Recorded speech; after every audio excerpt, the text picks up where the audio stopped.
a todos.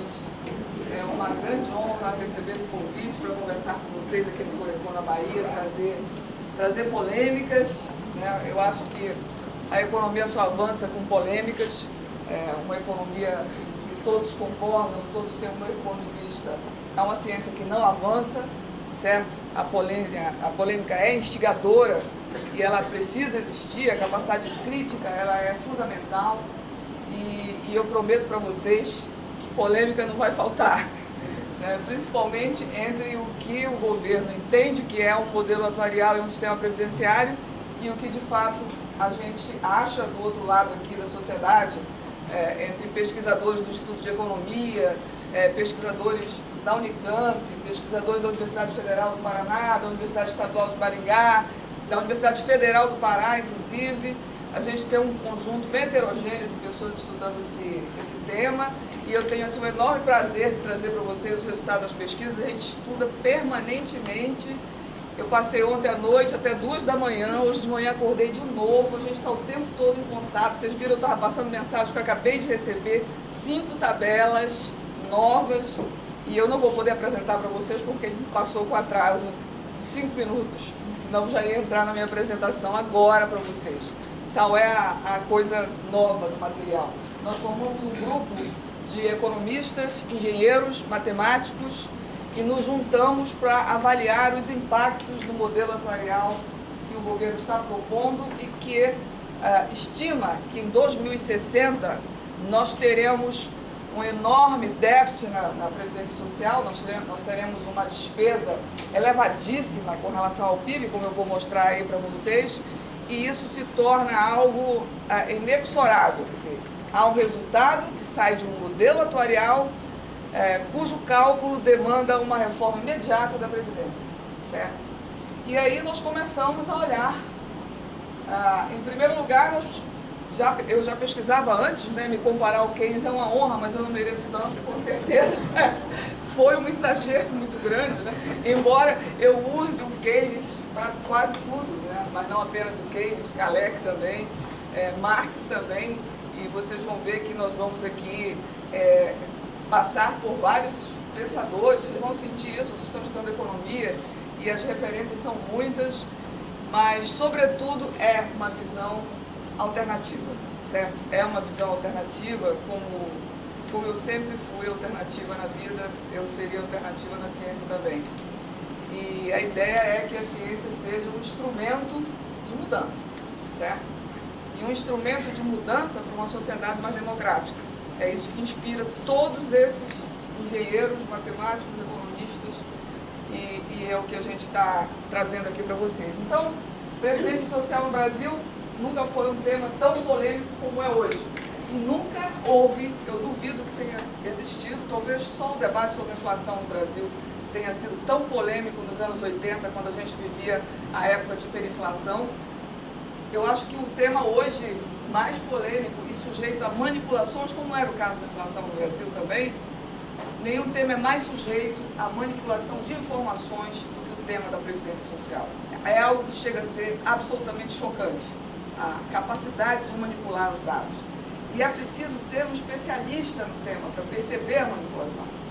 Porque se você não tiver muito em cima dos dados, revirando as tabelas, revirando cada informação, questionando cada fonte de informação, você não consegue perceber a manipulação dos números, porque ela é muito bem argumentada.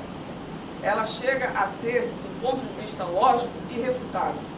Mas hoje eu quero causar polêmica, certo? Porque tudo está sujeito a réplicas e tréplicas, certo? Então, eu vou começar dizendo o seguinte, uma coisa que nunca ninguém fala, nunca ninguém diz. Vocês nunca vão ouvir William Bonner, ninguém da grande mídia, né, Sardenberg, eu não quero nem nominar, mas são as pessoas que comentam todos os dias, né, sobre o tema, como se fossem conhecedores do tema, né, mas na verdade são reprodutores de certas ideias. Vocês nunca vão ouvir eles dizerem que a política macroeconômica interfere no resultado da Previdência. Nunca, né? Parece o oposto, parece que é a Previdência que determina o desastre macroeconômico do país. Pois bem, eu trago a tese exatamente inversa. Eu quero dizer o seguinte, a política macroeconômica deliberadamente recessiva não, depressiva, porque nós vivemos um momento de depressão econômica, um PIB que cresceu em 2015, menos 3,8%, em 2016, menos 3,6%, não é o caso de nós chamarmos de recessão, porque isso é amenizar um fato gravíssimo, certo? Então, o nosso PIB, de fato, é um PIB negativo há 2 anos e já nos dá informações muito graves sobre a economia. Então, por que esse PIB entrou em recessão? Ora, em primeiro lugar, porque nós fazemos uma política de corte de investimentos públicos brutal, certo? Nós temos aí um corte, segundo, vou dar os dados até o ano de 2016, certo? A queda do investimento entre 2014 e 2016 foi menos 4,4%, menos 13,9% e menos 10,2%, respectivamente, certo? Isto é uma coisa do Brasil. Uma taxa de crescimento negativa de menos 14% e menos 10%, é preciso se esforçar bastante. Você tem que se esforçar para conseguir uma taxa de queda desse tipo. É claro que quando o investimento cai nessa magnitude, a indústria desaba. Porque o investimento público, isso é um estudo, inclusive, do Scalechiano, no FRJ, o investimento público, ele define muito do investimento agregado e da indústria, portanto.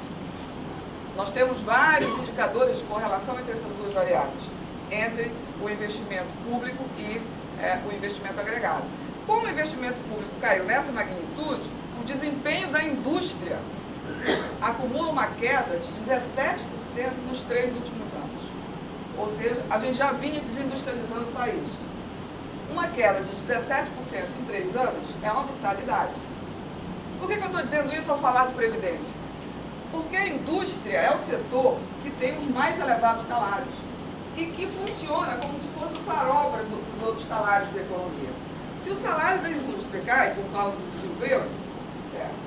É claro que o salário do resto da economia vai cair. Além disso, a recessão na indústria se espalha, se propaga pelos demais setores com grande velocidade, porque a indústria é o carro-chefe da economia. Vocês estão vendo que eu estou pontuando questões teóricas. Quando você diz que a indústria é o carro-chefe, eu estou me posicionando como Caldwell se posicionava. Vocês vão perceber os vários autores por trás do meu discurso. Então, Caldwell dizia, olha, é impossível você ter progresso técnico sem crescimento industrial. Um progresso técnico que se dissemine pelos demais setores, que irradie pelos demais setores. Desenvolvimento tecnológico e crescimento só na indústria. A indústria é o único setor capaz de fazer isso. Se crescer pelo setor de serviços ou crescer pelo setor agroprodutivo, não vai dar resultados. Vai haver muito pouco porque a indústria é o carro-chefe. A indústria é o carro-chefe, inclusive na Previdência. Ela é o setor que tem os trabalhos formais. Além dos salários mais altos, é o setor que mais tem emprego formal no país. Quando você vai ver as taxas de informalidade, as mais elevadas são da agricultura e dos serviços e a indústria da construção civil, é que tem a maior rotatividade também. A indústria tem mais formalidade e menor rotatividade. Então, tudo isso impacta na Previdência, por quê? Porque a principal receita da Previdência é a receita sobre a folha de salários. Então, quando o governo emplaca uma queda de investimentos públicos muito alta, uma taxa de juros anômala, porque nós temos a mais elevada taxa de juros real do mundo. A gente pode não ter a taxa de juros nominal mais elevada, mas nós temos a taxa de juros real mais elevada, ou seja, a taxa de juros nominal menos a inflação, certo? O que nos faz um tanto quanto surpresos, porque um país que tem 2 anos de crescimento negativo ter a mais elevada taxa de juros real do mundo, quando os demais países praticam taxas de juros próximas de zero ou negativas, certo? Não deixa de ser um tanto quanto surpreendente. Os brasileiros têm que se perguntar por quê que num período de crescimento negativo do PIB, nós tenhamos que ter uma taxa de juros tão absurdamente elevada. Tem países que têm situação econômica muito mais frágil do que a nossa, situação de balanço de pagamento muito mais alta. Quer dizer, eu costumo dizer para os meus alunos o seguinte, olha só, se a taxa de juros alta é para combater a inflação, ela não se justifica porque a inflação está caindo há 2 anos. certo? A inflação está caindo, sobretudo no ano passado a inflação caiu. Nós saímos de uma inflação de 10,6 para uma inflação de 6,4. E a taxa de juros não caiu na mesma velocidade da queda da inflação. Nós continuamos com uma taxa de juros anormalmente alta, uma taxa de juros reais superior a 7% do PIB. Né? Eu estou falando isso supondo que eu estou numa sala de economistas, vocês vão encher o saco. Eu estou totalmente? Está misto? Está misto. Ah, então eu vou maneirar na economia. Senão vai ficar muito chato. Né? Bom, mas o que eu quero dizer é o seguinte, eu digo o seguinte, se a taxa de juros é alta, para nós termos uma inflação baixa, nós teríamos que ter a mais baixa inflação do mundo, porque a nossa taxa é a mais alta do mundo. Se a taxa de juros é alta, porque nós temos uma dívida pública elevada, nós teríamos que ter a mais baixa dívida pública do mundo, porque nós temos, de fato, uma proporção com relação ao resto dos países de dívida PIB muito menor do que, por exemplo, a Alemanha, os Estados Unidos, o Japão, né, a China. Quer dizer, a nossa relação dívida-PIB não é escandalosamente alta. Não justificaria a mais elevada taxa de juros real. Com certeza não, certo? Enfim, é muito difícil para o governo brasileiro explicar por que cresce tanto a nossa taxa de juros, ou por que ela não baixa no momento de crise, certo? Bom, eu vou continuar dizendo para vocês que as vendas no comércio caíram absurdamente, as vendas no comércio caíram 10,5% nos últimos 3 meses, nos últimos 3 anos, e nós perdemos, ano passado, 108,7 mil lojas. 108 mil lojas fecharam no Brasil. 182 mil trabalhadores do comércio foram demitidos. O setor de serviço, a mesma coisa, uma queda acumulada em 3 anos de 8,6% e também uma demissão em massa. Ora, a taxa de desemprego, que era há pouco tempo atrás de 8,5%, ela hoje está superior a 12%. O que significa, né, mais recentemente, que nós temos perto de 13 milhões de pessoas desempregadas. Nós perdemos, no ano passado, 1.317.000 postos de trabalho com carteira assinada. É claro que isso vai fazer desabar a receita da Previdência. Né? Então, só para a gente ver aqui, o que tem determinado, portanto, o resultado da Previdência. Claro que eu vou dizer para vocês que são tanto fatores econômicos, de política macroeconômica especificamente, como fatores demográficos. Eu não estou excluindo os fatores demográficos. Só quero dizer para vocês que hoje nós não temos um problema de envelhecimento. Hoje, ou melhor, até 2031, nós temos o que na demografia se chama de janela de oportunidade. Ou seja, a taxa de crescimento dos ativos é grande no Brasil. Até 2025, nós não vamos ter problema de envelhecimento, porque nós vamos ter o ápice da força de trabalho. Na nossa sociedade, o ápice, a mais elevada força de trabalho da nossa história acontecerá entre 2022 e 2025. Portanto, o que está influenciando são os fatores econômicos. Os fatores demográficos vão influenciar por longo prazo. Agora, não. Está aumentando o número de idosos e o gasto com a Previdência? Sim. Mas o fator demográfico, o fator determinante, ainda não. Certo? Isso vai acontecer após 2030. Pô, isso não sou eu que digo, eu nem mexo com demografia, certo? Eu estou mexendo agora, porque vocês vão ver que eu vou fazer algumas críticas às estatísticas do IBGE, certo? E quanto mais eu falo isso, que era um instinto, mais as coisas vão se comprovando, vocês vão ver daqui a pouco, certo? Então, a taxa de desemprego tem esse comportamento, né? Você sai de uma taxa que era de 6,8 em 2014, salta para uma taxa de 12. Certo? Então, é muito rápido para você dizer que isso não tem interferência externa. Certo? Aí alguém me perguntaria, professora, para quem interessa uma depressão, por que fazer uma depressão? Sim, porque vejam bem, vocês vão de concordar comigo que os economistas dizem que para uma economia crescer e se desenvolver, é preciso uma intervenção deliberada nessa direção. Sim ou não? Que ninguém cresce espontaneamente nem se desenvolve espontaneamente, certo? Por que o oposto não é verdadeiro? Para haver uma depressão é preciso uma interferência direta. Por que o oposto não seria verdadeiro? Se para crescer e se desenvolver é preciso a intervenção do Estado, como foi o caso do desenvolvimento industrial americano, do milagre alemão, do milagre japonês, né, com a fortíssima intervenção do Estado, como foi o caso da Inglaterra no início de tudo, né, com a fortíssima proteção estatal na economia para poder se desenvolver e crescer. Por que o oposto, a depressão, né, o atraso, o recuo, não teria que ter uma forte intervenção estatal? Eu acho que tem. Né? E a depressão, ela tem 3 usos fundamentais, 3 utilidades, 3 funcionalidades muito importantes. A primeira é essa: provocar um enorme desemprego. O desemprego é importante para quê?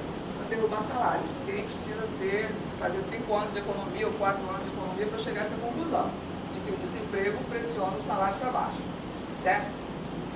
Então, nós tivemos um crescimento do salário mínimo entre 2003 e 2015 de 74%, 73%, acima da inflação. É óbvio que esse crescimento do salário mínimo foi algo que causou constrangimento nas margens de lucro, na taxa de lucro da economia. E é contra isso que vem uma depressão. Porque se a taxa de crescimento dos salários sobe, a de lucro cai, embora a de juros continue subindo. Então, uma depressão, ela serve para isso, para derrubar os salários. Eu me esqueci de perguntar quanto tempo eu tenho. Pode falar até a gente. Posso? Bater no Pronto, acabaram com vocês. Eu vou falar pra caramba. Até tocar o sino do Até tocar intervalo. o sino do intervalo. E a banda, será que? A banda está concorrendo comigo.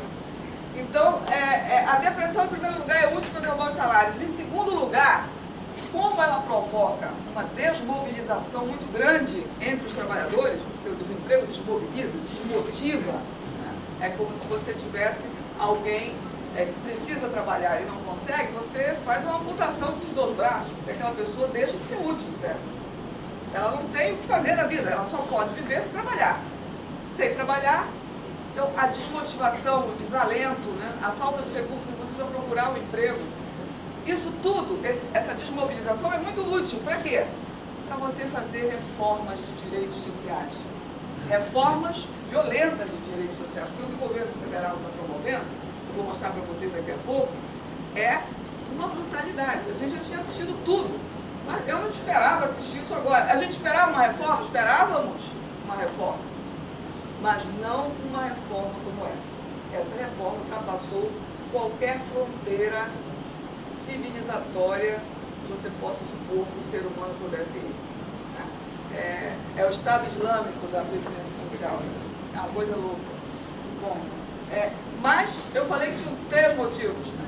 O segundo, portanto, é fazer a reforma. Reforma trabalhista, reforma previdenciária, reforma tributária, terceirização. Porque você não encontra resistência, os trabalhadores estão desmobilizados, os movimentos sociais têm dificuldade de se organizar e tudo mais. O terceiro motivo, que é um motivo que os economistas conhecem muito bem quando vem uma depressão econômica, né? São as privatizações. Porque aí você imediatamente argumenta que o Estado não tem recursos e que, portanto, é necessário fazer parcerias público-privadas, PPPs, certo? E a gente sabe que esse é o velho jargão para dizer que vai haver uma forte privatização. E nos últimos 5 anos aconteceu uma forte privatização no país. Violenta privatização no setor de infraestrutura, ferrovias, rodovias, portos, aeroportos, no setor de saúde, no setor de educação. Eu tenho um artigo só sobre isso, sobre o desmonte do Estado entre 2011 e 2016, e saiu já numa revista, já está publicado, né? Mas esse processo de privatização avança muito, quanto mais você identifica déficits e etc., mais clamor por privatizações. Então, para isso serve uma depressão, ela é muito funcional, certo? Extremamente funcional. Claro que a receita de contribuições sociais teve esse comportamento de queda. Apareceu e sumiu de novo. A gente tem aí não sei por que não está buscando. Enganou, né? Ó, a gente sai de uma taxa de crescimento da receita de contribuições previdenciárias só sobre a folha de 10%, reparem, que nesse período aqui, a taxa de crescimento médio da receita sobre a folha era de 6,5% ao ano. Aí ela desaba, ó, começa a crescer a taxa decrescente, até que ela cresce a taxa negativa, certo? Então você tem um desabamento aqui em 2015 e em 2016 por conta da depressão. Então, eu estava dizendo que a política macroeconômica foi sobretudo uma política de juros altos, de cortes de investimento. Então, falta eu acrescentar duas coisas importantíssimas aí. Em terceiro lugar, de forte desoneração. Desoneração tributária de toda ordem, mas, sobretudo, desoneração das receitas do sistema previdenciário. A desoneração sobre a folha foi algo espetacular. Eu vou mostrar as estatísticas para vocês sentirem o tamanho do fenômeno, certo? E mais duas coisas, além das desonerações, os subsídios econômicos, sobretudo os subsídios ao BNDES. E por último, a redução do crédito, né? Esse é um período de redução do crédito. Crédito para o Banco do Brasil, BNDES, Caixa Econômica Federal, entra em retração aqui. Então você tem vários componentes. Vou acrescentar mais um, o câmbio supervalorizado, que desmonta a indústria. Então reúnam aí, economistas, taxa de juros altos, queda do investimento público, desoneração da folha e dos tributos, elevação dos subsídios, certo? Corte do crédito. O que eu falei antes que eu não falei agora? Tem pelo menos 5 ingredientes aí que faz com que a economia entre numa desaceleração e que foram medidas de política macroeconômica, certo? Que afetaram diretamente aqui. Então, o governo diz o seguinte, guarda esse número, hein? O déficit da Previdência em 2015 foi de 85 bilhões de reais. O déficit da Previdência em 2016 foi de 149,5 bilhões de reais. Dá uma notada aí, por favor. 85 bilhões em 2015, 149,5 em 2016, certo? Então, agora, vamos para frente. Aqui são as receitas da Seguridade Social, incluindo aqui, nesse resultado, a COFINS, a Contribuição Social sobre o Lucro Líquido e o PIS/PASEP. Outra queda violenta, certo? Você tem uma queda que já começa aqui também em 2011, se aprofunda muito em 2015, principalmente pela perda da COFINS, né? E sobe, cai menos em 2016. Tá? O gasto com benefícios previdenciários, isso aqui é a taxa de crescimento real, anual, né? Como está dizendo aqui. 2007, 2016, reparem, vinha caindo a taxa de crescimento real anual dos benefícios. Se um economista olhasse para isso, não visse isso aqui, ia dizer, puxa, por que os ministros estão propondo a reforma da Previdência? Olha a taxa de crescimento real anual dos benefícios previdenciários. Está caindo. Inclusive, a taxa de crescimento em 2015 foi 0. Aí você se pergunta, por que uma reforma? Agora, já, se essa é a tendência do gasto, por que esse salto de 9,6% em 2016? 9,6% esse salto. A expectativa da reforma. Exatamente. Ele entrou há pouco, já veio com a primeira resposta pronta. Anunciou a reforma, houve a corrida para as aposentações, para as aposentadorias, certo? O governo não sabe que esse fenômeno acontece? Claro que sabe.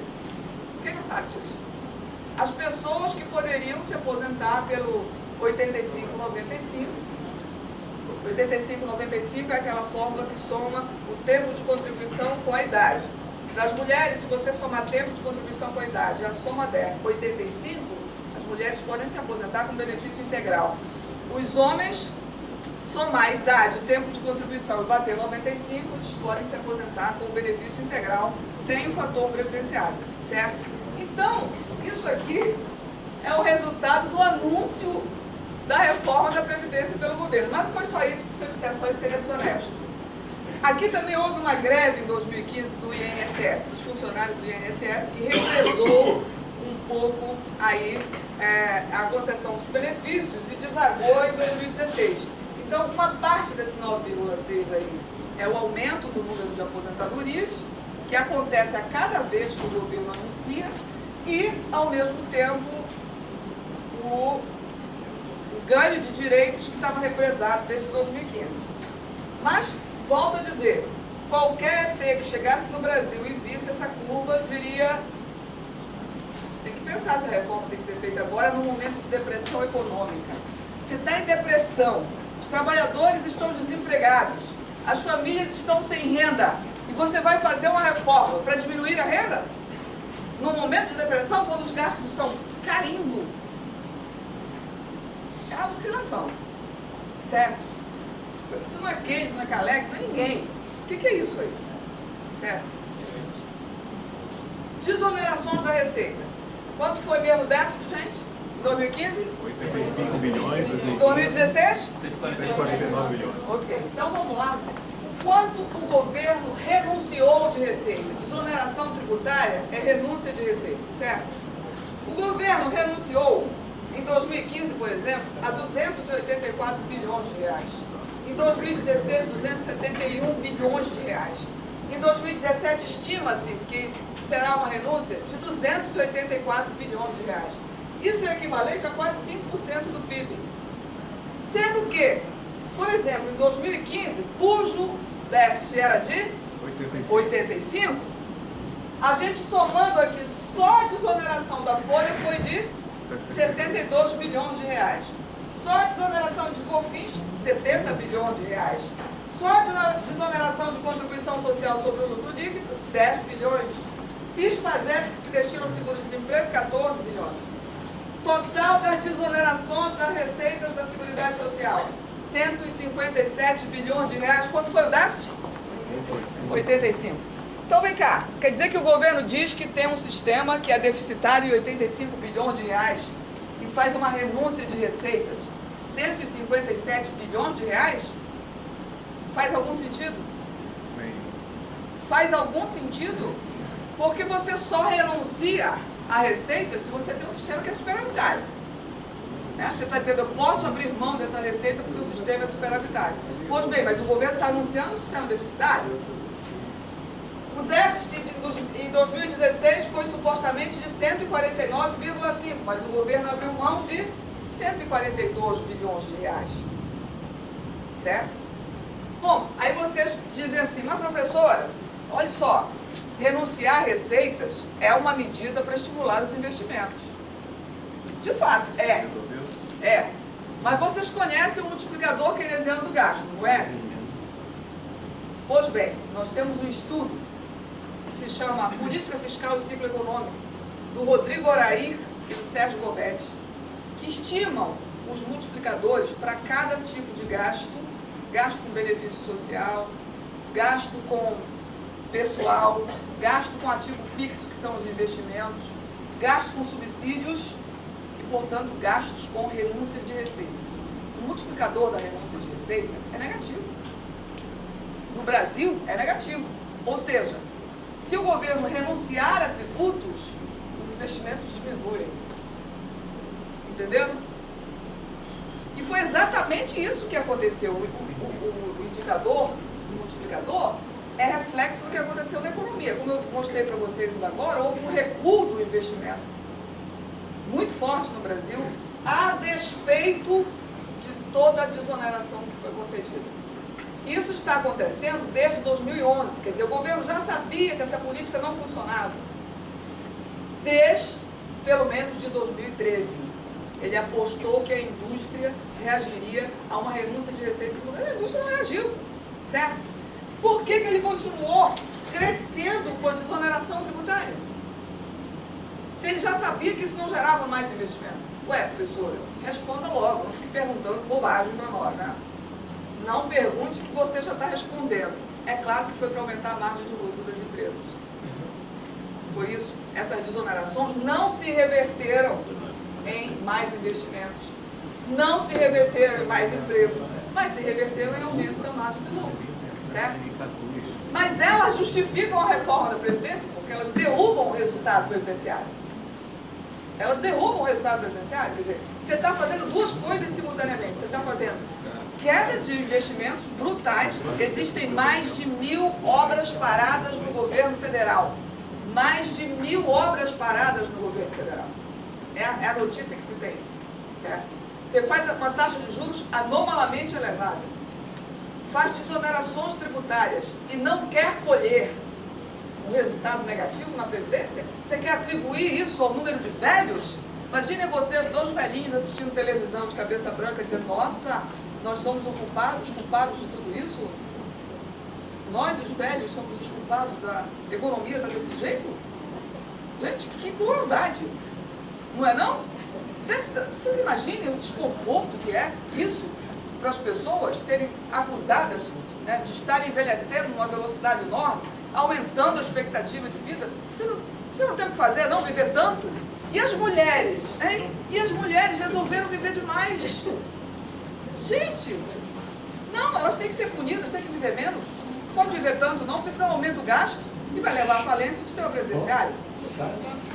Mas ninguém quer mostrar os dados por trás. Quer dizer, se o governo acha que tem superávit, diga logo e faça a desoneração às claras. Agora, se ele quer provocar o déficit, também fale às claras, porque quem faz isso quer provocar um déficit. Se não existe, quer provocar. Certo?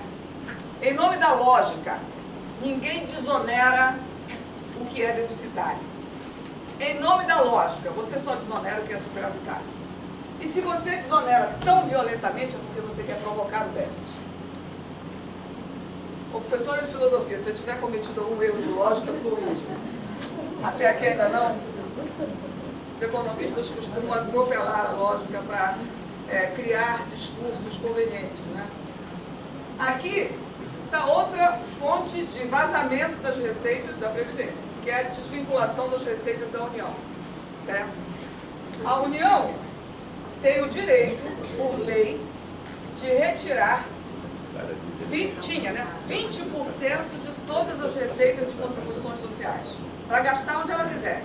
Então, o artigo 194 e 195 da Constituição Federal criam a Seguridade Social e criam fontes de receitas para a Seguridade Social. Mas a União pode, por lei, desvincular, uma coisa que é inconstitucional, mas tudo bem, 20% de tudo que se arrecada de contribuições sociais. O governo, que achava que tinha um déficit de quanto? Ano passado? 149 bilhões. 149 bilhões, resolveu que tinha que aumentar a alíquota de desvinculação da receita de 20% para 30%. Certo? Você desvincula receitas de um sistema que você está dizendo que é deficitário?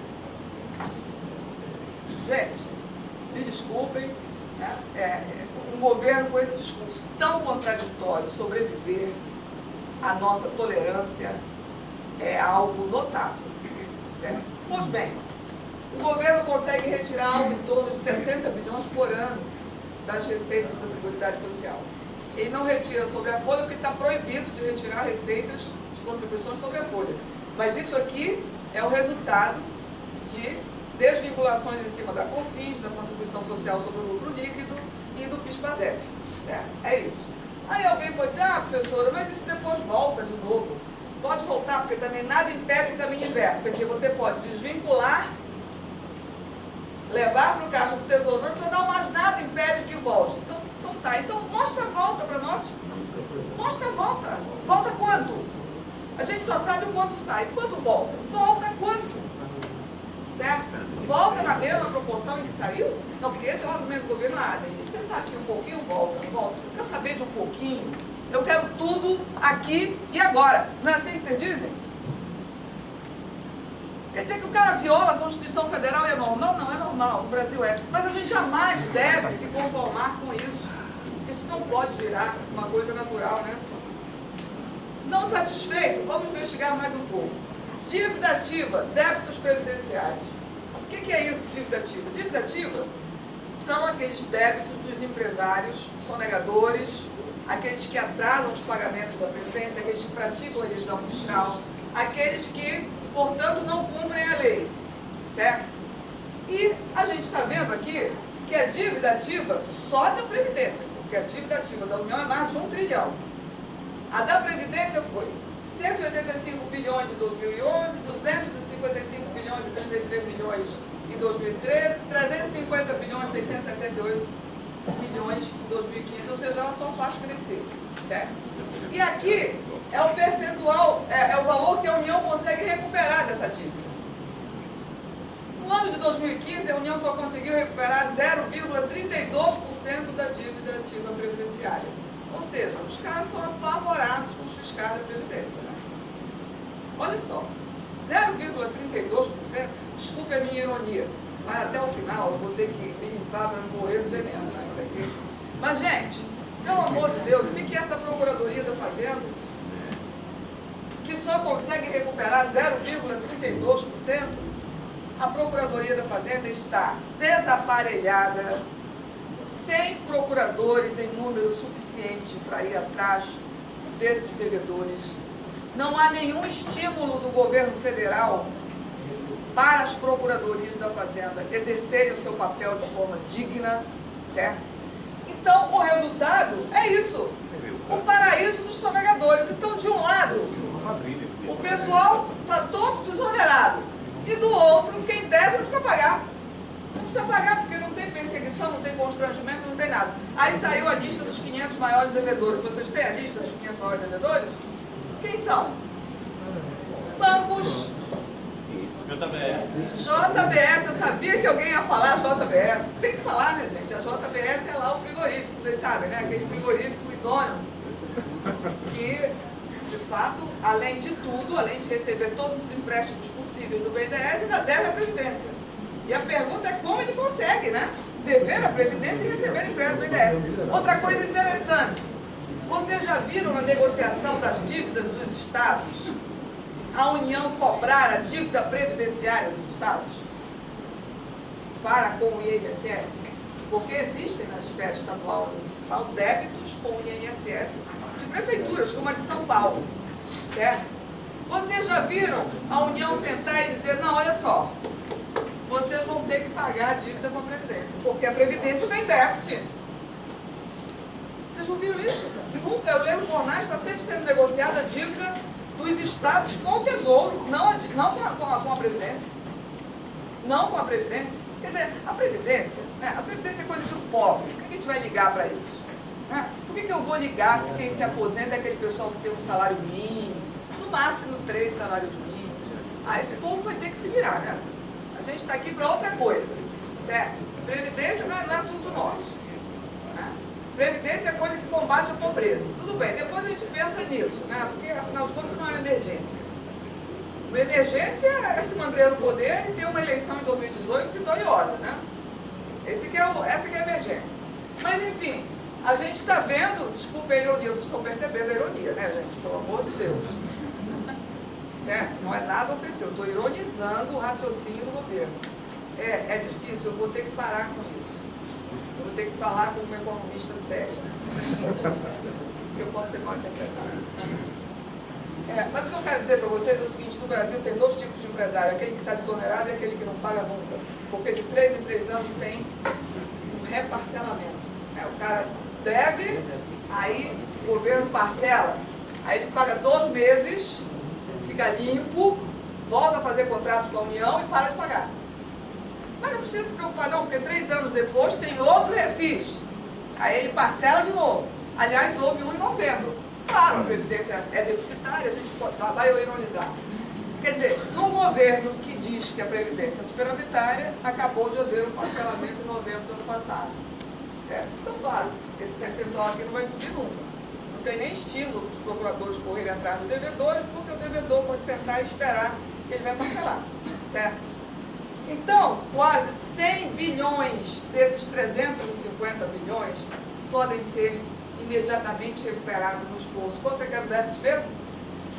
75 em 2015, 149 em 2016. 149 bilhões, pois é, 100 bilhões podiam imediatamente ser recuperados. Não esqueçam da DRU, não esqueçam das desonerações e, por favor, vão somando aí. Vocês vão ver que o nosso problema não é fiscal. Certo? O nosso problema é de gestão da receita. Gestão da receita é outra coisa. Aqui estão as estimativas de sonegação. Porque uma coisa é a dívida ativa, outra coisa é a sonegação, certo? A dívida ativa é a dívida autuada pelos fiscais da Previdência e levada a juízo. Ou em juízo, como eu nem sei. Juízo, pronto. Ajuizada, pronto. Então, o que acontece aqui? o indicador de sonegação, essa tabela é muito interessante para os outros tributos. A gente sabe que o tributo mais sonegado por essa tabela é o ICMS, né? Esse tributo é o campeão de sonegação. Está aqui, o ICMS, certo? Indicador de sonegação, cadê? ICMS, está meio desajeitado aqui. 27,10% deixam de ingressar da receita de ICMS. Mas olha aqui a receita de contribuição previdenciária, 27,8%. Das contribuições, a contribuição sobre a folha é a mais sonegada. Isso significa 103 bilhões de reais. Não esqueçam de somar com a dívida ativa, com a DRU, com a desoneração, tá? Algo perto de 1,7% do PIB. Então, essa sonegação, é claro, é difícil de perseguir. A gente sabe que a lista dos sonegadores é uma coisa complicada, porque envolve muitos financiadores de campanha, etc. Mas, enfim, não venha me fazer uma reforma da Previdência dizendo que não tem receita, certo? Não venha fazer tudo isso com a política macroeconômica e depois olhar para os brasileiros e dizer, desculpa, eu vou pedir um pouquinho de paciência de vocês, mas a geração de vocês vai receber uma renda menor, vai receber uma aposentadoria menor, um seguro-desemprego menor, um auxílio-doença menor, um auxílio-acidente também menor, porque a gente precisa fazer um ajuste fiscal. É plausível? É razoável com a sociedade brasileira? Não, né?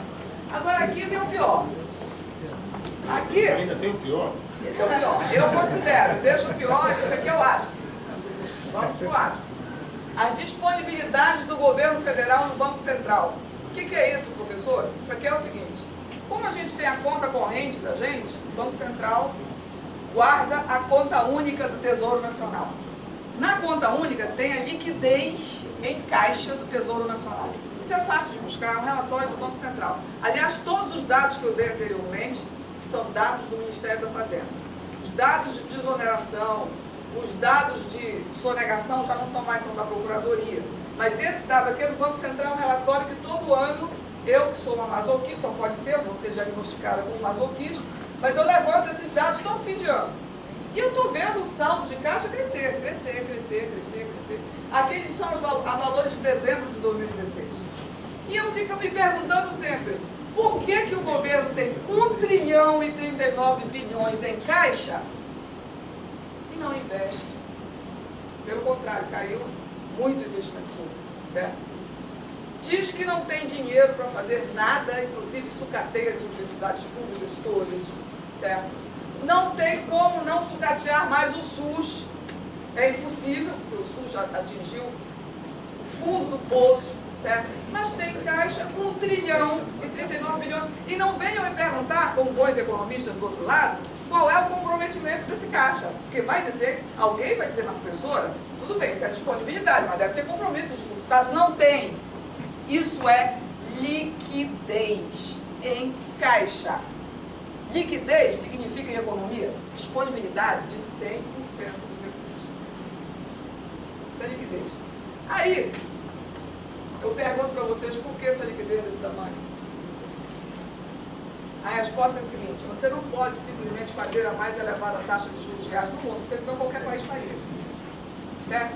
Eu quero fazer a taxa de juros de 20%. E faria. Não é todo mundo que pode. Para fazer essa taxa de juros alta e torná-la crível ao mercado, você precisa ter um colchão de liquidez desse tamanho. Para fazer uma taxa de juros de 12% ao ano, mais de 7% em termos reais, e dizer ao mercado, eu faço e eu pago, você tem que ter disponibilidade no Banco Central e você tem que demonstrar isso, que você tem disponibilidade. Então, num grande economia, me perdoe os que não são, isto aqui é o acúmulo de superávites de exercícios anteriores, somado às operações de dívida pública, de venda de títulos, que são simplesmente aqui depositados sem serem gastos. O governo vende títulos da dívida pública e não gasta, ele deixa na conta pública. Por quê? Porque assim ele mata 2 coelhos, ele preserva o colchão de liquidez e enxuga a liquidez da economia, para manter a taxa de juros alta. Então são 2 coelhos numa cacetada só. Quem entende minimamente de macroeconomia está me entendendo. né? Quem faz a liquidez no sistema interbancário para determinar a taxa de juros é o Banco Central. E ele precisa vender títulos públicos. E a cada venda, a dívida aumenta. E a cada venda, sem gasto, a conta única sobe. Certo? Isso é acúmulo de superados de períodos anteriores, somado com operações da dívida pública, de venda de títulos que não são gastos na economia. É isso. Tá bom? Então, esse mesmo governo diz que tem um grande problema fiscal. O maior problema da economia brasileira, diz o governo, não vou fazer ironia nenhuma daqui para frente, o maior problema da economia é o problema fiscal. Ou a gente faz a reforma da Previdência, ou esse país não tem conserto. Vocês acham que a gente tem um problema fiscal depois de tudo isso que eu contei para vocês? Ou vocês vão me chamar de louca? Professora louca. Não, eu não sou louca, eu provo, tá? A minha sanidade mental é isso aí. São os relatórios do governo. Minha sanidade mental está amparada nos relatórios do Banco Central. Porque um governo que consegue ter 1 trilhão disponível na conta única do Banco Central, em reais, e ter mais 375 bilhões de dólares em reservas internacionais, esse país está passando bem. Fiscal o problema não é. Fiscal o problema não é. Certo? Outra coisa que eu ia falar para vocês, veio e foi embora, depois volto de novo. Qual é o raciocínio do governo? O raciocínio do governo, vocês, de novo, economistas, vão identificar rapidamente. Isso é de macro 2, macroeconomia 2. O raciocínio do governo é o seguinte: se a dívida cresce, é porque o gasto está aumentando. Certo? Que gasto? Gasto com Previdência. É o gasto que mais cresce, diz o governo. Certo? Se o gasto que mais cresce é a Previdência, e esse gasto eleva a dívida pública, a taxa de juros tem que ser alta.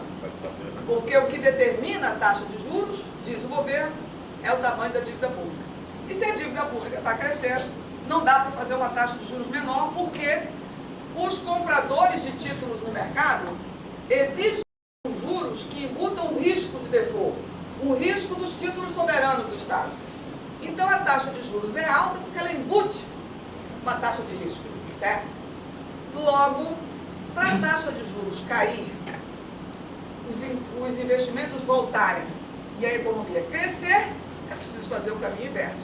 É preciso diminuir o gasto, diminuir a dívida, diminuir a taxa de juros, estimular os investimentos e a economia crescer. Como é que se chama a economia? Crowding out.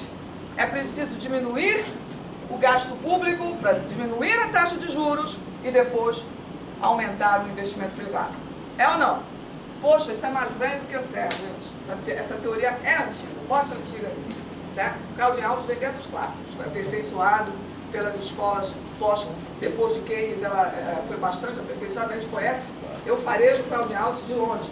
Isso está literalmente escrito na lei do teto dos gastos. Então o governo fez a lei do teto dos gastos para limitar os gastos e baixar a taxa de juros. Pois bem, ano passado foi feito um brutal ajuste fiscal na economia brasileira.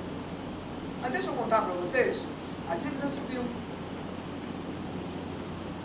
A dívida subiu, eu vou mostrar, bastante ano passado. Ela subiu em mais de 400 bilhões de reais, com todo o ajuste fiscal que foi feito ano passado. Então vem cá, quer dizer que faz ajuste fiscal, a taxa de juros real não cai, a dívida sobe e você ainda entra em 2017 fazendo um imenso contingenciamento de 48 bilhões para que a dívida caia e os juros caiam. Vocês estão entendendo, gente? Com o economista não tem conversa.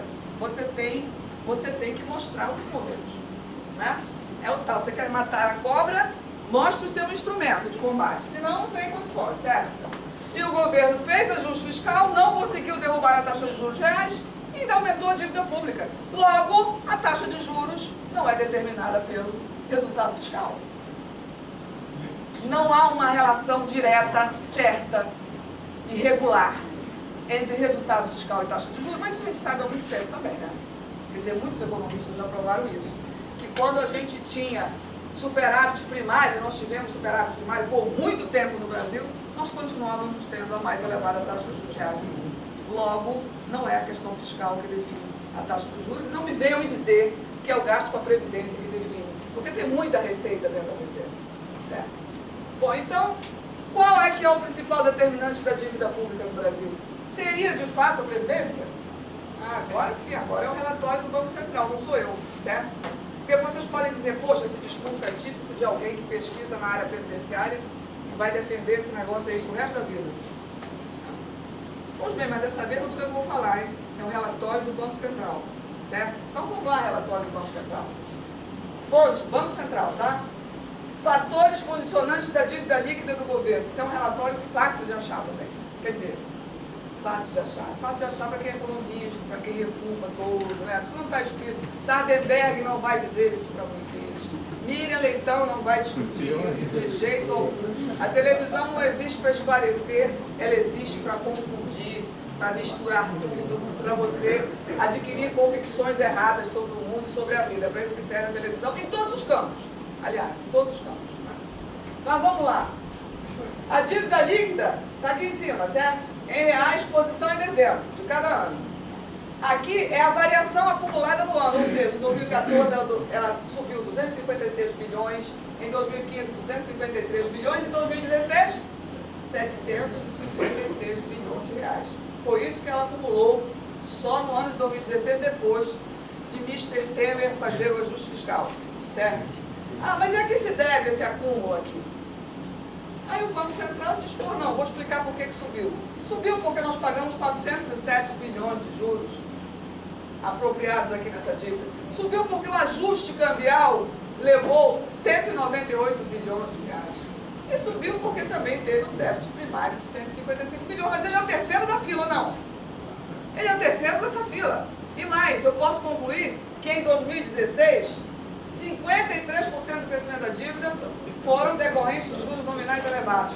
26% foi decorrente do câmbio valorizado. 79% do crescimento da dívida se deram por operações monetárias e cambiais. Ok? Onde é que é preciso fazer reforma? Se é para diminuir a dívida pública, qual é a reforma que tem que ser feita? Na Previdência ou na política monetária e cambial do país? Por favor. Não sou eu que estou dizendo isso, isso é o Banco Central.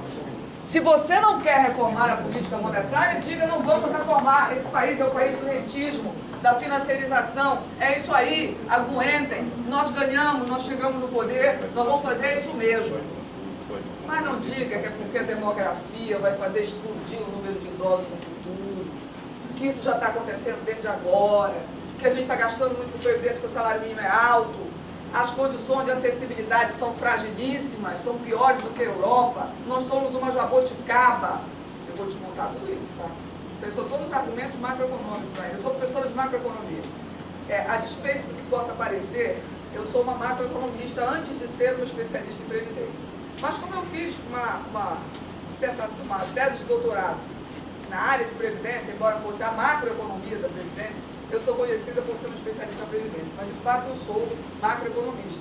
Por isso é que esses números vêm juntos. Eu não fico com aquele chororô, sabe? Aquele chororô de, os pobres têm que dar dinheiro. Não, não é, a coisa é muito mais séria. Isso aqui é financiarização. Isso aqui é dívida pública. Isso aqui é drenagem de recursos. 407 bilhões foram drenados para rentistas. Quanto era o déficit da Previdência?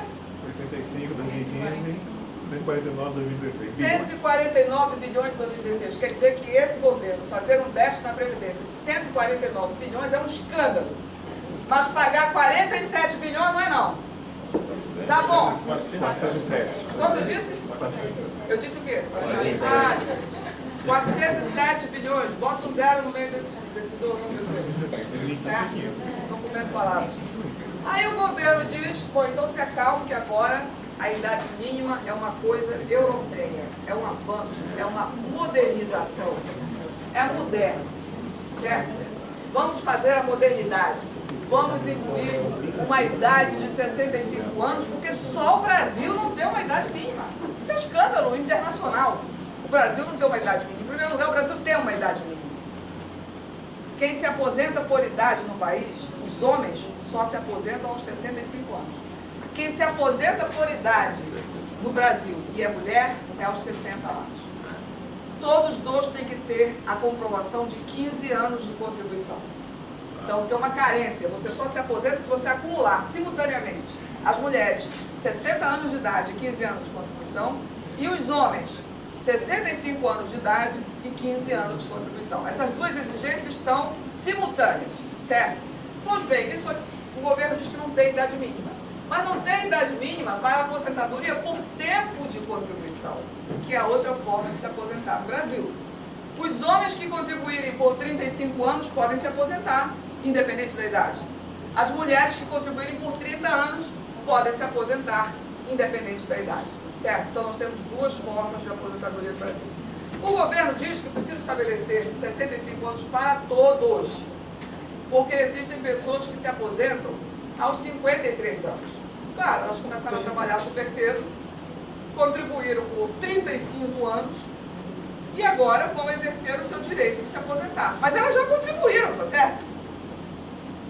Bom, não vou nem discutir isso, eu só vou discutir o seguinte: a idade de 65 anos, não vou nem dizer que é justa, porque a justiça já é um conceito subjetivo.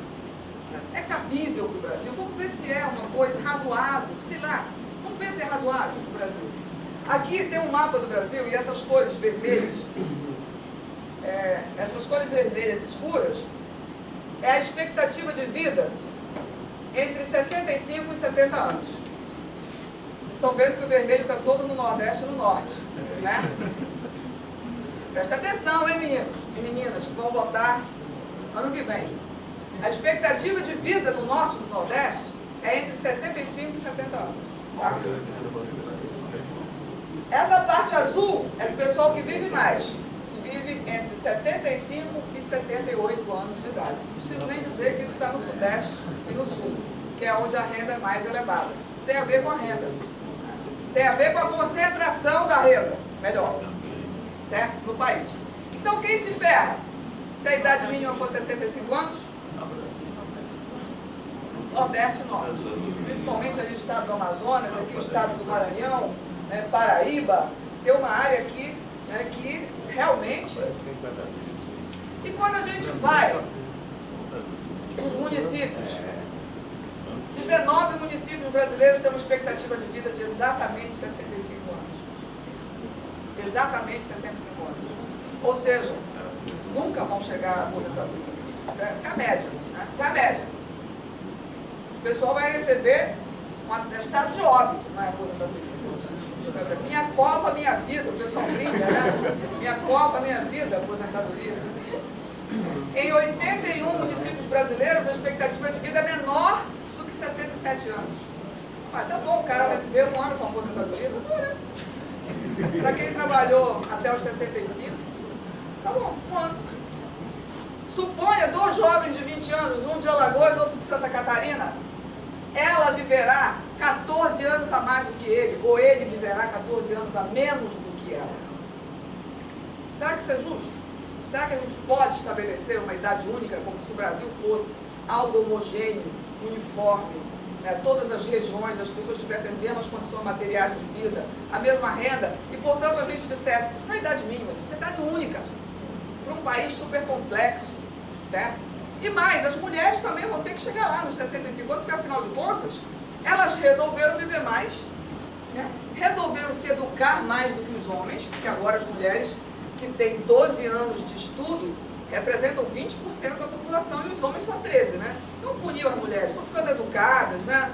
Estão se empoderando. Vamos fazer elas contribuírem com mais 5 anos, porque afinal de contas elas já podem, já ganham 70% do salário dos homens.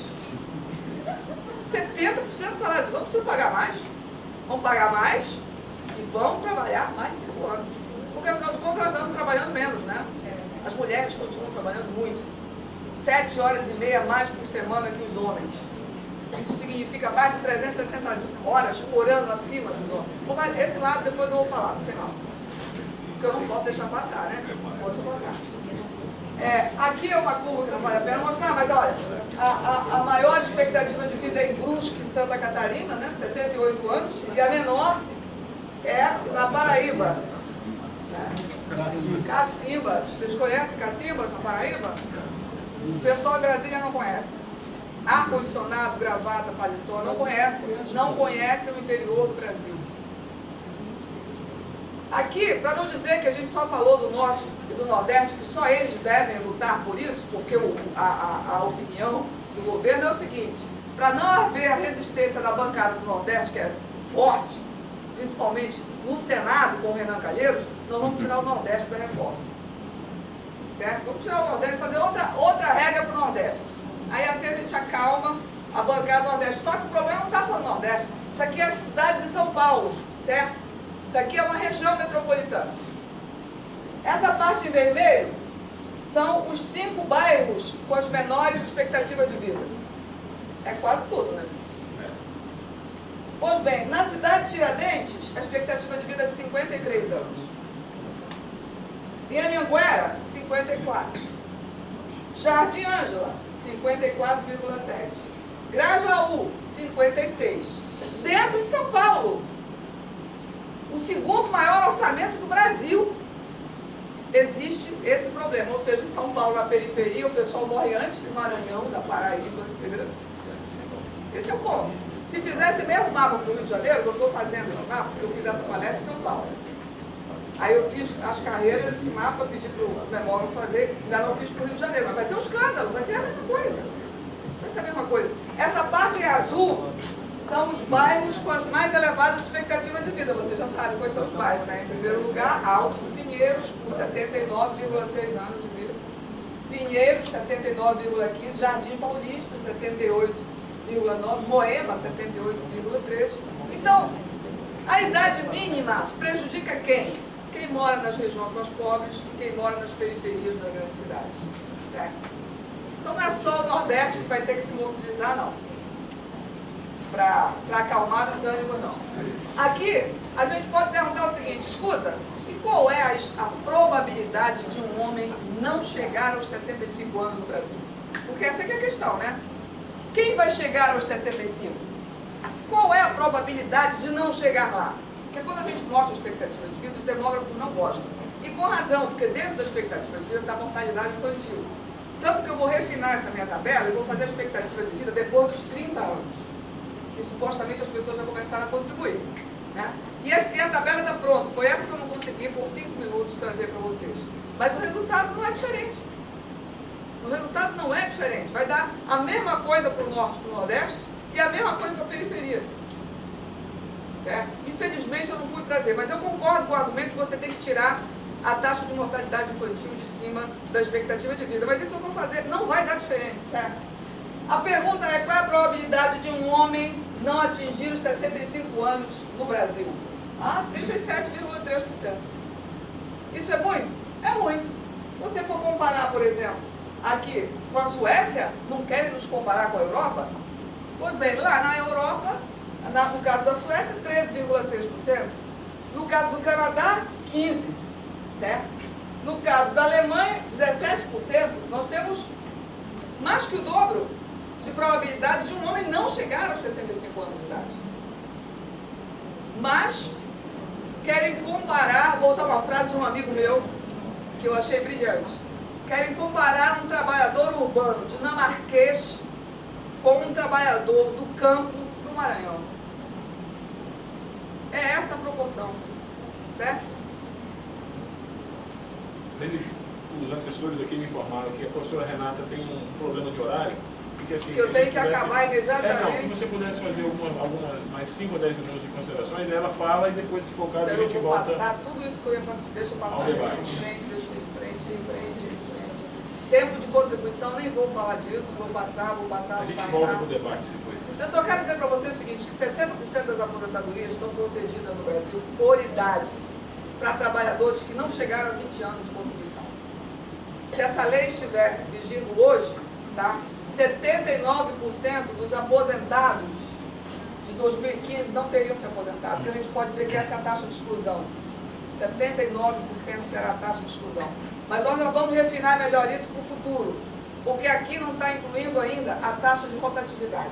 Mas esses cálculos vocês vão ver, vão ficar melhor no futuro. Deixa eu passar. A quem interessa a reforma da Previdência, não vou falar, depois eu falo isso. Vou direto para o modelo atuarial brasileiro, certo? Direto. direto. Bom, aí nós escrevemos um livro, em 10 minutos eu acabo. Nós escrevemos um livro, aqueles pesquisadores lá que vocês viram anteriormente, né? Está muito atrás, que são engenheiros, principalmente engenheiros da área de elétrica e matemáticos, junto com economistas, escreveram esse livro. E o livro foi um mergulho sobre o modelo atuarial brasileiro. Em primeiro lugar, ninguém sabia onde estava o modelo atuarial. Ele não existia disponível para ninguém, o pessoal do Ministério do Planejamento não tinha, o pessoal do Ministério da Previdência não concedia, dizia que era segredo do Estado, ninguém conseguia fazer nada.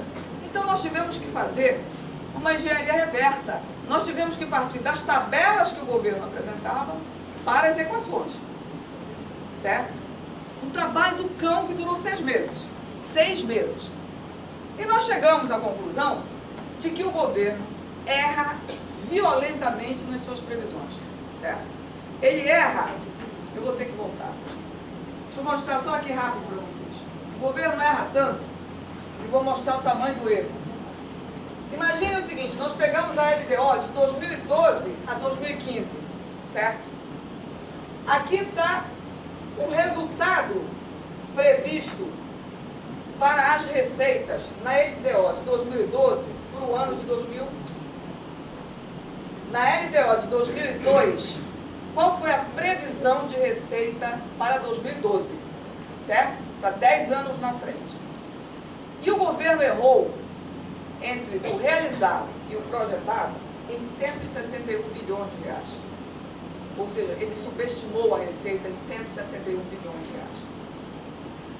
A receita de 2013, que é essa linha vermelha aqui, da LDO de 2002, ele subestimou em 186 bilhões de reais. A receita de 2014, na LDO de 2002, ele subestimou em 2014, que é essa linha verde aqui, em 209 bilhões de reais. É claro que quanto mais ele se aproxima da data que está sendo prevista, menor é o erro. E só houve uma superestimação da receita para o ano de 2015. Por quê? Joaquim Levy. Ninguém esperava que a receita caísse tanto em 2015. A recessão que o Joaquim Levy provoca em 2015 surpreende até o governo. E o governo superestima a receita aqui, né, até 2017. Mas a margem de erro do governo é gigantesca. Ora, se o governo não consegue prever o PIB do próximo trimestre, como é que ele pode prever o déficit da Previdência de 2060? Hein? Pois o governo tem um modelo atuarial que é absolutamente determinístico. Ele diz que o déficit, que o percentual das receitas sobre o PIB em 2016 será de 11,3% do PIB. E acabou-se. Essa é a previsão de déficit do governo, certo? Previsão de despesa em relação ao PIB. E é um ponto no tempo, é lá. Determinístico, inexorável, irrepreensível. Esse governo que erra tudo isso agora, no curto prazo, acha que tem condições de olhar para os brasileiros e dizer: eu sei o déficit de 2060 e nós vamos ter que fazer uma reforma da Previdência hoje. Certo? Aí nós fomos olhar e vimos, né? A capacidade de erro do governo é muito alta. Se o governo fosse agir com a gente de forma comedida e honesta, ele não diria que só tem uma possibilidade no futuro. Ele diria: existem vários cenários possíveis de acontecer daqui para frente. O futuro é uma possibilidade que depende de vários movimentos ao longo desse percurso, certo? Então, o que nós fizemos? Nós desenhamos 3 cenários, porque você pode desenhar vários cenários, um cenário otimista, um cenário moderado, um cenário pessimista. E dissemos o seguinte: olha só, o governo não pode chegar aqui e dizer o resultado é esse e não falar da margem de erro desse resultado, já que ele erra pra caramba. Ele tem que estabelecer um intervalo de confiança de pelo menos 90%, certo? O governo faz as previsões, não estabelece intervalo de confiança, não indica a margem de erro e traça apenas um cenário. O cenário que ele quer. E, obviamente, é um cenário deficitário. O modelo atuarial do governo é predominantemente influenciado pelas variáveis demográficas. É como se não existisse economia no modelo do governo. Só as variáveis demográficas. O governo erra tanto porque ele considera a PNAD de 2009 o retrato do mercado de trabalho para 2010, 11, 12, até 2060. A mesma taxa de ocupação, a mesma taxa de urbanização, o mesmo salário médio, o mesmo salário mínimo, tudo igual a 2009. Vocês já viram algum economista fazer uma projeção baseada em um ponto? Um ponto é o projeto. Eu tiro uma foto do ano de 2009 e digo que em 2060 será exatamente a mesma coisa. Ou seja, eu estagnei tudo, parei o tempo e vou dizer, mas isso por quê? Porque o mercado de trabalho influencia o lado da receita. Então você vai necessariamente subestimar a receita.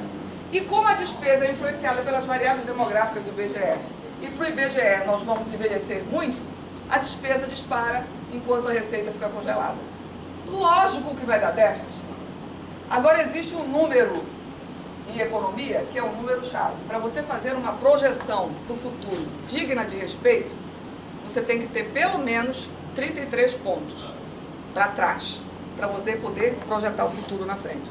Isso é o que me dizem os meus colegas engenheiros lá da elétrica e matemáticos. Olha, projetar de forma segura só com 30, 33 pontos. Um ponto só, que é a PNAD de 2009, pelo amor de Deus, isso não é projeção. O modelo colapsa, porque o que é variável fica constante. O que é variável no modelo, salário, taxa de ocupação, taxa de desemprego, está constante. E são justamente as variáveis que influenciam do lado da receita. Ou seja, o modelo atuarial do governo é um engodo.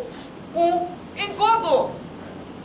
E é com base nesse modelo atuarial, que vale nada, que é uma descortesia com os brasileiros, o governo vai fazer uma reforma da Previdência, dizendo que a gente tem que trabalhar mais tempo, receber menos, certo? E calar a boca, porque nós vamos envelhecer, certo? O modelo atuarial é um lixo. Aí a gente resolveu fazer o seguinte: nós levamos esse resultado para a Câmara, o governo já sabia da nossa pesquisa, já sabia dos nossos resultados, não nos deu nenhuma informação, sabia que os engenheiros tinham conseguido rodar o modelo do governo sem as equações, sem os microdados, numa engenharia reversa. Vocês sabem o que é engenharia reversa? No dia em que a gente foi apresentar na Câmara esse trabalho, o governo entrou com outro modelo atuarial, pôs na mesa. Certo? Não é verdade, eles têm razão. Nosso modelo é velho, é um modelo de 20 anos atrás, já não retrata mais a realidade, nós fizemos outro. Só que ele fez outro depois de mandar a reforma para o Congresso. Entenderam? O governo entrou com a reforma da Previdência no dia 8 de dezembro. O modelo novo só pulou de algum lugar em cima da Câmara mês passado. 14 de março. Hein? 14 de março. Você sabe até a data, 14 de março, certo? Mês passado. O governo apresentou e a gente não faz outra coisa a não ser examinar o novo modelo atuarial do governo. E a que conclusões nós chegamos? Vou pular agora para as conclusões. Infelizmente não vou passar nem os cenários que a gente desenhou, nem nada. Mas no debate a gente fala. Quais foram as conclusões que nós chegamos do novo modelo atuarial do governo? Em primeiro lugar, o governo continua fazendo o mesmo erro, só que agora com a PNAD de 2014. Ele pega a PNAD de 2014 e supõe que a taxa de desemprego, a taxa de ocupação, a taxa de urbanização, o salário médio, tudo lá, é de 2014, igual a 2015, e ainda diz igual aos sucessivos anos até 2060. Ou seja, o governo continua subestimando a receita. Em segundo lugar, ele projeta uma queda do PIB violenta. Imagina para vocês que o PIB não crescerá mais do que 1% ao ano. Em 2060, o nosso PIB será de 0,74%, certo? Uma queda violenta, porque o governo usa um modelo que é o seguinte: como o número de pessoas ocupadas será menor, o PIB vai cair. Não tem saída. Quer dizer, a função de produção do governo só tem uma variável: força de trabalho.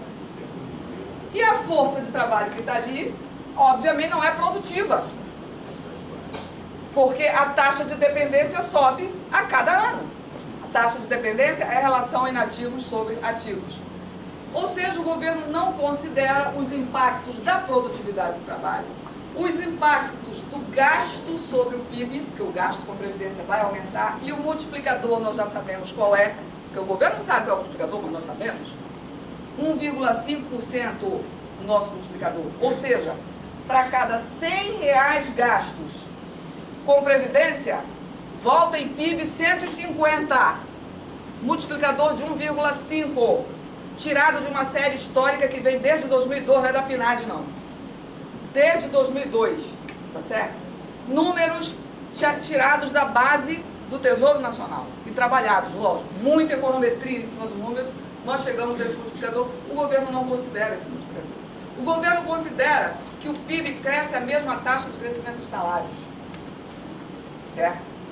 Logo, o PIB decai porque a massa de salários é multiplicada, é cada vez menor, né? Porque é a multiplicação do número de ocupados pelos salários. Não cai.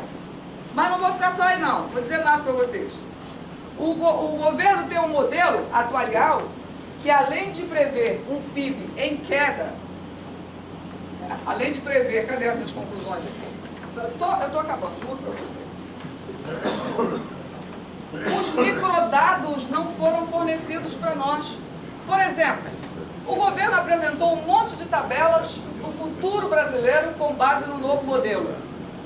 Mas aí eu pergunto para o governo assim, vocês sabem quanto tempo contribuiu um trabalhador rural? Porque um trabalhador rural agora, ele vai ter que contribuir todo mês, ele só vai se aposentar aos 65 anos, depois de 25 anos de contribuição. Vocês sabem quanto já contribuiu cada trabalhador rural hoje? Não. Como é que vocês vão conceder a aposentadoria se não tem esse microdado? Não, esse microdado existe, a gente só não pode dar para vocês. Aí a gente pediu para os deputados solicitarem para o governo, né? Olha, governo, por favor, os microdados, porque senão eu não calculo a probabilidade. Qual a probabilidade de um homem do campo se aposentar aos 65 anos com 25 anos de contribuição? Eu preciso, para eu calcular a probabilidade, eu preciso dos microdados. O que é um microdado? O microdado é uma subpopulação. Não adianta, existe o universo e existem populações e subpopulações. O trabalhador rural é uma subpopulação do universo. Eu preciso saber quanto tempo aquelas pessoas que vivem na área rural contribuíram, quanto tempo trabalharam, qual a expectativa de vida, para eu poder chegar na probabilidade do sujeito se aposentar e calcular a despesa. Se nós não temos os microdados, como nós vamos saber se o modelo atuarial que o governo entregou para nós é fidedigno? O governo não fornece os microdados. Pelo contrário, ele respondeu aos deputados e senadores que custava R$500 mil extrair essa base de dados da data prévia e que não tinha orçamento previsto para isso. Olha só, se ainda precisa gastar R$500 mil para extrair a base de dados, é porque o governo não tem a base de dados. Ele ainda bem extraiu, porque senão ele forneceria gratuitamente para a população. Ou não? Ou ele tem e não quer dar, ou ele nem mudou o modelo dele ainda. Mas olha que boa notícia, falta uma semana para nós rodarmos o modelo do governo. Porque são engenheiros muito competentes, eu faço questão de dizer o nome deles, certo? Chama-se Patrick Alves, da Universidade Federal do Pará. Chama-se Renato Lisboa Francês, da Universidade Federal do Pará. Chama-se Solon Venâncio Carvalho, do Instituto Nacional de Políticas Espaciais. Chama-se Eliane Araújo, economista da Universidade Estadual do Maringá. Cláudio Puti e eu. E ainda tem o Marcelino da Costa. Todos são engenheiros matemáticos ou matemáticos engenheiros e eles conseguiram programar o computador e nós vamos rodar. Nós vamos rodar. Aí nós vamos ver todas as inconsistências que a gente já sabe que existe no modelo atuarial. A última inconsistência que eu esqueci de falar para vocês. Quando o governo vai calcular o gasto, ele corrige o salário mínimo acima da inflação e acima do crescimento do PIB. Como mais de 70% do benefício da Previdência são iguais a um salário mínimo, é óbvio que a despesa dispara. Mas o governo alguma vez já pagou um salário mínimo acima da inflação e acima do PIB do Brasil? Mas no modelo atuarial do governo é assim que funciona. Quiséramos nós que ele fizesse isso no futuro. Então é claro que tudo foi feito para a despesa explodir e a receita ser subestimada. Eu quero dizer para vocês o seguinte: o governo conta com a desinformação. O governo conta com a falta de união da população brasileira. O governo conta com a rivalidade entre homens e mulheres, entre trabalhadores do setor público e trabalhadores do setor privado. O governo conta com a rivalidade entre trabalhadores rurais e trabalhadores urbanos. O governo conta com o nosso individualismo, com a nossa incapacidade de lutar coletivamente por uma causa que seja justa. Ele conta, sobretudo, com os meios de comunicação para nos desinformar. Mas isso tem vida curta.